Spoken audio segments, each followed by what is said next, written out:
Alright guys, Blackwar here and welcome to another video, and today we're going to do the second stage of the Tour de France 2018 with the Lotto and Yumbo. The stage is just gonna, so I'm recording this at the end of the first actual stage of the Tour de France, won by Fernando Gaviria, and I think that's the same in the game with Kittel taking second place of this stage and third place in real life. Groenewegen just disappeared, I think, in the actual race. But so I think I'll keep the idea of recording just post race, so I can just give some of my some feedback about the actual stage, because some massive things happened during the course of this first stage of the Tour de France.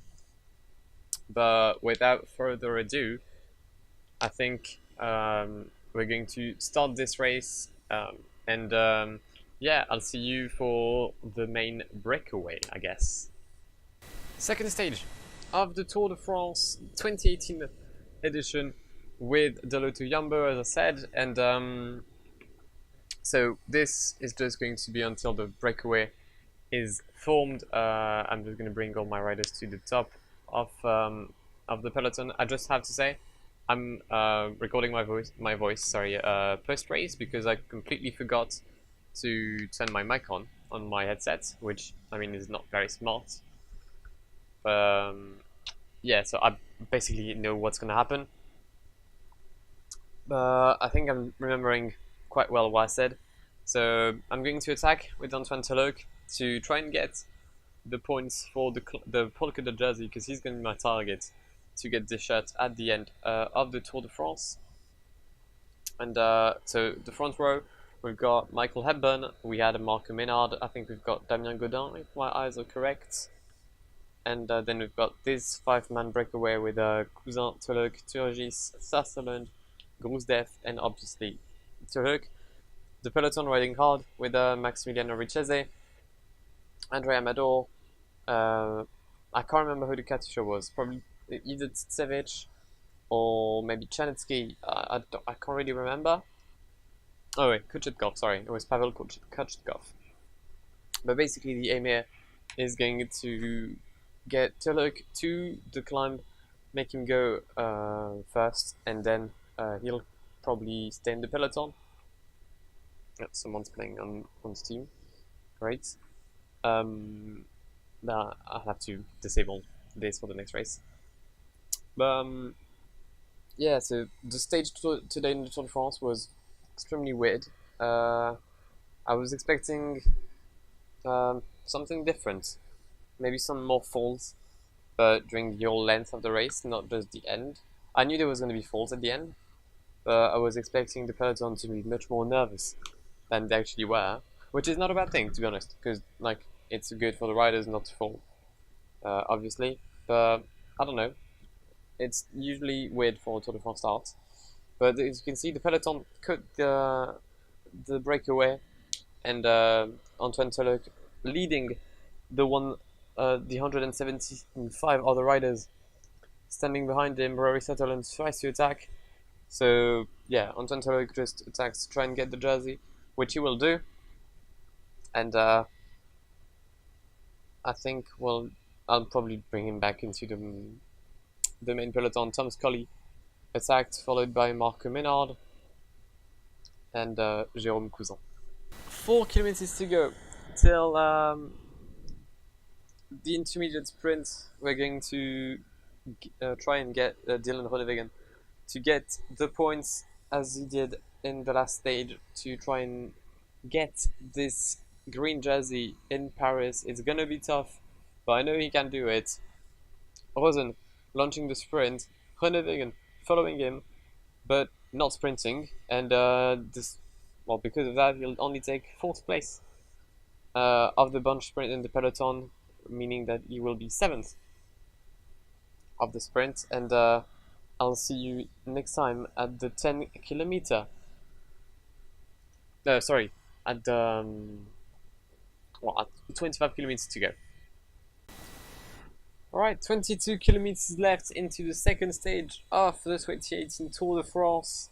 We still have the breakaway with Marco Menard, Jérôme Cousin, and Tom Scully from both, well, from respectively Rotigro Gobert, Direct Energy, and EF Education First, Drapac, powered by Cannondale.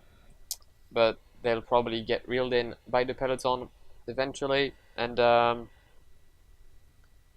try to make a train for like the 15 last kilometers of the race. So we'll have obviously Groenewegen at the end of our train to try to get this win. That would mean a lot to the team. You can see Kittel on the left, sorry. But I think it's time to like talk about what happened in today's race. So obviously Gaviria won. I'm saying obviously a lot. So Gaviria won, followed by Kittel. No, sorry, that was in my game. Gaviria won, followed by Peter Sagan, and then Marcel Kittel. Gaviria being the first yellow jersey of this 28 Tour de France. It's his first ever victory in Europe, which I didn't know.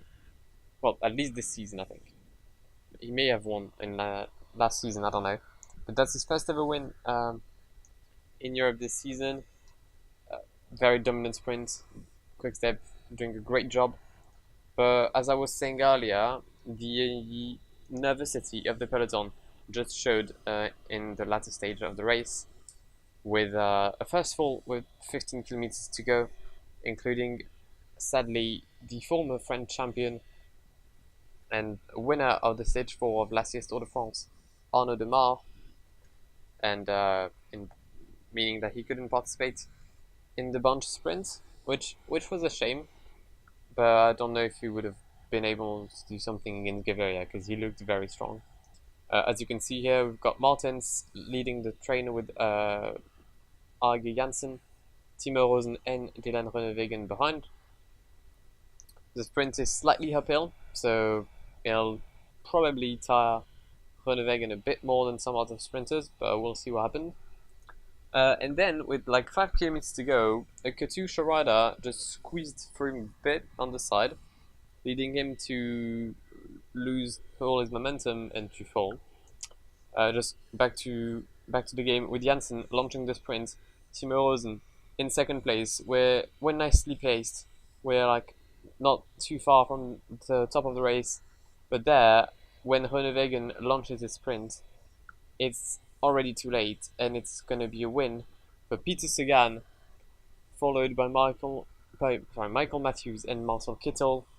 P4 for Christophe, the yellow jersey. Gaviria takes P5. Groenewegen takes P12 out of the top 10, which is a real shame. Timo Rosen is 14th. Amin Grøndal Janssen is 20th. So yeah, I could have definitely done better with this. I think I messed up. I mean, I'm pretty sure I messed up. But I don't know, things could have been different maybe if I had launched my sprint a bit early. I don't know, it was tough to predict.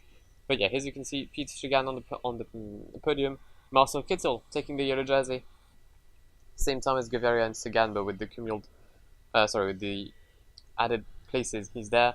Here you have Antoine Turk from Lotto Jumbo with the polka dot jersey. Weirdly, Gaviria is in the same time as him, even though there was only 1 point to be given in the Tour as of yet. Gaviria is the green jersey, and Gaviria is also the white jersey. Rotigro Gobert is the best team for this stage of the Tour de France.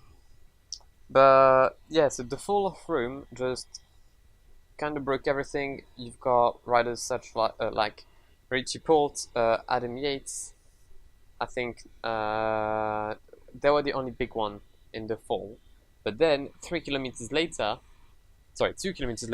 just 300 meters before the safe zone for the riders, Nairo Quintana got a puncture, and he therefore lost about 1:15, I think, on Gaviria, which is not too bad, but considering you have riders like Mikel Landa or Alejandro Valverde in your team, it's never great to lose 1:30 on the first stage of a tour. But yeah, I think this is also Wout Poels and Egan Bern are losing a lot of time already. So has Michal Kwiatkowski. So the Sky team not looking great at the moment, but we know that they don't really care about about the stages like this. So yeah, as you can see, Ronnevigen 12th, Timorosen 14th. But this is where I'll wrap the episode up. Hopefully you enjoyed it. If you did, please make sure to leave a like down below. To leave a like, sorry, to comment down below if you want to give me any advice on how, on if I can improve my game. It's been 8 years and I'm still shit. But yeah, it's been a pleasure talking to you. I'll see you guys tomorrow after the race, probably later in the day, like 6 p.m. And yeah, I've been Blackwar. It's been a pleasure talking to you guys, and see ya.